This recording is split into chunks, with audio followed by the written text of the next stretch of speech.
What's going on, YouTube? This is The Last Musketeer, and welcome to part 2 of Punishing Grey Raven, free-to-play Is It Worth It series. So starting right off, we were on Chapter 2, Stage 4. This is where we left off on Day 1, and so from here I'm going to show a little bit of the gameplay that I'm starting out so you can get an idea of what the combat is like for me currently, and then we're going to move on to skipping around through a lot of different things. My main problem was figuring out exactly how I wanted to show the gameplay, because I didn't want to overload you with too much just boring running through stages over and over again, because I do love the combat. I think the combat is absolutely fantastic in this. Very fluid. It's got a lot of elements to it, a lot of different things to learn. Every character seems to be a good amount different, so, there's a lot for me to take in and I can talk about, but realistically showing you each and every stage just seems a bit overkill, so for the most part, basically I'm going to try to leave in all the most important aspects, the new things that I unlock, and probably some boss fights as well, just so I can give you a good idea of what I'm doing and talk about the certain things that I get, especially when it comes to the reward system of this game, because there are a lot of different events that you can do, a lot of different shops, a lot of different mission milestones to go over to really show what the game gives you in general. So at this point we had unlocked the challenge mode, so we're doing Salissa's class and learning some of the basic battle mechanics. Now the good thing about this is, well, of course it helps you to learn a little bit about the game, but also you get rewards from doing them, and they're extremely easy. So any good tutorial guide that gives you actual resources to use towards upgrades, or especially if it goes to polling, that is a fantastic idea. Not a lot of places do that. Some games will do it to where they'll give you a training system that's kind of forced on you and doesn't give you any reward for it. It's especially bad when it comes to the gacha games that start out with a 10-minute tutorial where you're just going through and clicking. You're not really getting anything out of it, and then they give you summon materials and make you spend them right away. I always hate that aspect. But anyway, we're moving on to some of the resource gathering stages, and so far I've done, I think, most of them.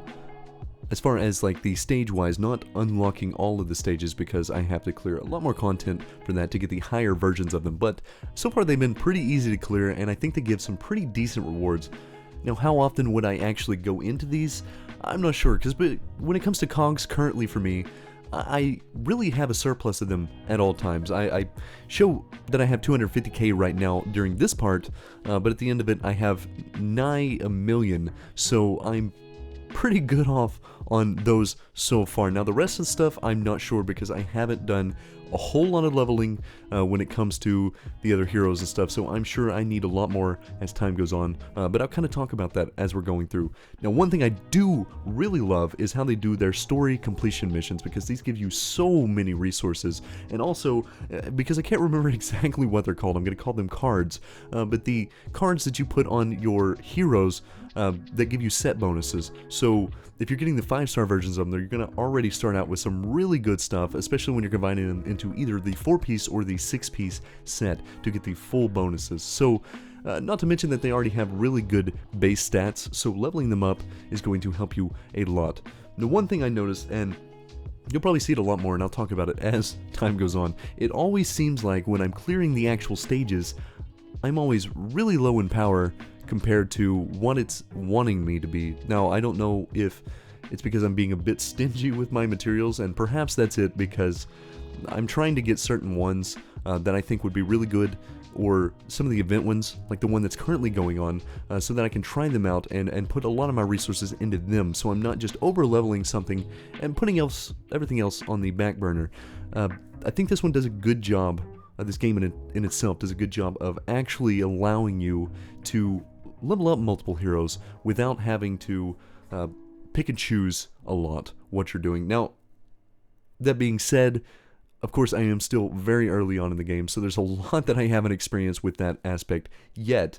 So when I come to that point, I'll be able to talk about it. But this is part, I believe, of the hidden story. So when you're doing the regular campaign missions, you will beat a full chapter, and then it'll have you beat the hidden story that is associated with maybe the previous one or something, before you can move on to the actual next stage of the normal campaign. Which I do like this, because it adds a little bit of extra story, and especially when it comes to the bosses that you find in the end of those, being the graffiti bot there. is one of them. So you'll get a little bit of a backstory and understand why they came to be, what their purpose is, that sort of thing, which gives a little bit extra depth into each character, which I very much like, because a lot of times they don't flesh out a lot of the bosses in most games, so you don't really understand exactly what's going on when it comes to that aspect. You just know you're supposed to beat these people up, and that's all you really need to know.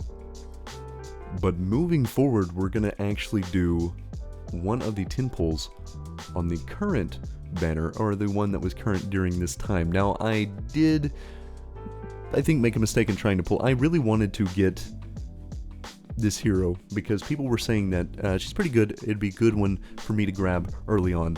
Problem is, I didn't quite grind out enough to guarantee a pity on it, so it was a bit of a mistake for me to do that early. I should have used, or at least saved them up till I got something that I could guarantee to get the pulls on, because I wasn't sure exactly how much the game would allow me to grab. And as you can see here, I got another version of Karenina, so now I have two Karenina. So that one is really going to be just sitting in the back for a while in the vault, wasting away, because I'm using this one currently. Now, this is one of the boss fights that I thought was really cool. Character has a lot of significance in the story, it seems like, so far, and also hits like a truck. As you can see, I'm getting absolutely obliterated with my strongest character. I'm using some of the others. Obviously, it is also my fault that I'm not dodging very well, but I did end up beating it. She went down. Doesn't give me the 3-star completion because one of them did go down, which is sad to see. But we got through that one. It was really cool, and it didn't go for the full duration, thankfully. Otherwise, I was going to struggle for a while to get through it, probably. But we do another tin pull, and once again, crossing my fingers, hoping for something good. And realistically, I don't know, of course, because this is a blind playthrough. I don't know how good these characters are, so testing them is going to be important for me. But obviously, I'm trying to save my resources, and with what I'm using right now currently, I'm not having a problem actually going through the story. So a lot of these I'm going to pull and just kind of sit there. If I do pull a higher rarity, a top rarity champion, then I'm absolutely going to level them up and add them into my squad at some point. Now, this one is actually Warzone, and what it seems to be is that you're trying to get a ranking score. So basically you're trying to, I guess, clear it as fast as possible on the highest difficulty. I didn't really flesh out how the system works on that. I just know that you complete it, you get a score. I guess if you're in the top, that you probably get some rewards. I really need to look into it more. I just kind of ran the stages, recorded it, and then kind of didn't go over it myself to really think about it. I'll flesh it out more in the next video if I can, because realistically, just moving forward with all the different content that I had, it's hard to focus on one thing and one thing in particular. So as we go through, I'll try to explain a lot of these things a little more.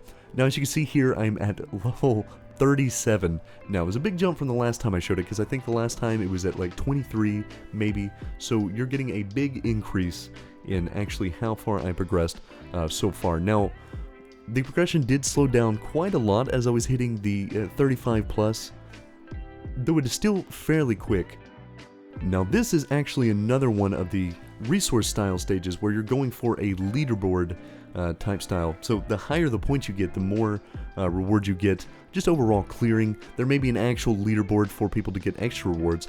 I'm not sure. I'll have to focus in on that as well next week. You get a limited amount of run of these, and I did both of the bosses, just trying them out, and basically it's all down to doing as much damage as you possibly can, and of course not getting hit. Just generic stuff that you normally do while playing the game. But really, it's all down to doing as much damage as you can as fast as possible to try to get the highest score that you can.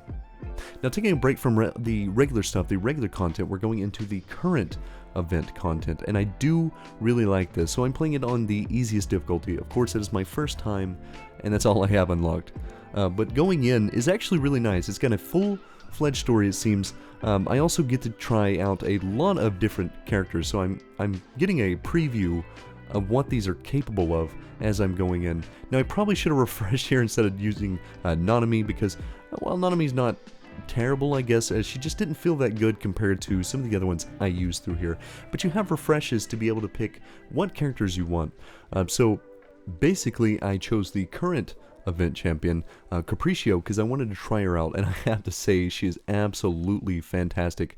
The animations on her are sick. She seems to do a good amount of damage. Now this is also, because of the event, there's a chance that she's doing more based on the rewards and stuff that you get from it, the upgrades, I should say, that add something to when you're using like 3 pings and stuff like that. You're going to get more damage out of it. So I don't think it's the best way of showing how good a character is, but I think she's pretty decent, and it's something that I wanted to add to my roster, because you can see here you get all these different ways of dealing damage from doing certain things. So like doing a basic attack, triggering a 3 ping, which is using 3 of the same elements together when you're doing an attack, or also triggering the ability when you're doing something like entering a matrix, like when you dodge at the right time and you get that freeze time frame. That's basically how you're going to do this. Now this is the final boss of the actual run. I don't know if this is the final boss every time, but this is one I got, and there is a ton of health. So I think it's all about getting as much the stacking upgrades as you can to make yourself as strong as possible, because 99 health bars is insane. And I think by the end of it, I'd probably get him down to about 60 something before it triggers a cutscene. Now I don't know if that's a normal thing or if I just ran out of time. I don't exactly know how it is yet because I haven't fleshed it out. But I do think the fight is pretty cool. It was fairly easy actually. He didn't do a lot of things that I thought were that hard. It was kind of a simple attack animation where he'll swing like once, then he'll swing with the other hand again, and then he'll do like a tail swing or something like that. Honestly, really easy to dodge and really easy to work around. Now, I'm not the best player, obviously, so take it with a grain of salt how I say this, but I didn't think it was that hard. I thought it was a pretty easy boss. But I'm going to go ahead and let it finish so you can see what I got to by the end of it.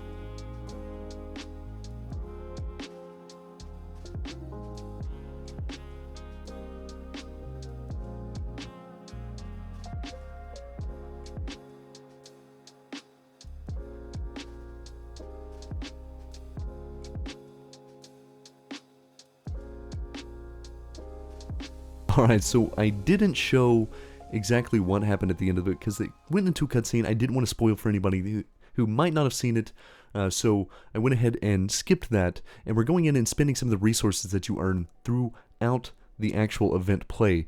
So these are going to help you not only unlock different scenes for the story, but also unlocking different upgrades for your character as you're running through these event stages. So it's important that you try to get as many resources as you can and then put them into whichever one you want, whatever class you would use, probably more often, because I think you get to choose the random ones and not from your own squad. So realistically, it's probably going to change for each run that you do, but probably focusing on one specific section at a time is probably the best thing, though I don't know. Like I said, I have so much I've got to do, so much I need to learn when it comes to this, but this is actually coming to the end of the video. I actually made it pretty decently short compared to what I thought I was going to do. I had, 3 or 4 hours of content that I had to cut out just to not overload the video with stuff. So we made it to Commandant level 42. I've got 2 of these sections of the dailies cleared, or the 7-day thing. There's a lot of things that it is kind of a guide showing you what to do to level up stuff, but I kind of didn't go too deep into it. But we got through with Chapter 5, and we are doing Hidden Story Chapter 4. So I'm going to have to see how far I can actually get, but as you can see here, recommended battle power is 2800. My current highest is 1938. This is something that comes on quite often. I don't think there's been any stage where I've actually been within like 200 of the actual battle power recommended, but I'm still clearing them just fine. I have to be a little careful because at times I'll get hit and it'll take off like a third or half of my health, which is very scary, but it helps, I think, overall, strategy-wise, of getting better and being able to dodge more is very important in this game. So I'm learning a little bit more, I think, in making it harder on myself. Now, for my main character, Karenina, I'm using the bazooka still, the regular one that comes with her. My equip memories are all 5-star versions of this one that gives me a little bit of extra elemental damage and stuff. So basically what I've got going on so far. I have each of them leveled up decently far. Now, I do also use Chongyu, which has some decent stuff, and he does have an actual 4-star weapon as his base kit, which is really cool. So I didn't have to actually worry about getting anything for him straight off. And then the rest of them, you know, what I have haven't really fleshed out, so I don't know what my third character really is. I have Liv in there for healing at the moment, but she is very low overall power, so she doesn't do a lot of healing yet. I'll have to kind of flesh out what I want to do there. But there are a lot of units that I really, really want to get and test out, but that's going to be over time, and hopefully, you know, I can pull something that's actually really strong, so when I test it out, I can actually see just how good it can be. But anyway, guys, that's going to do it for me. Hope you enjoyed the video, and I'll see you in the next one. Peace.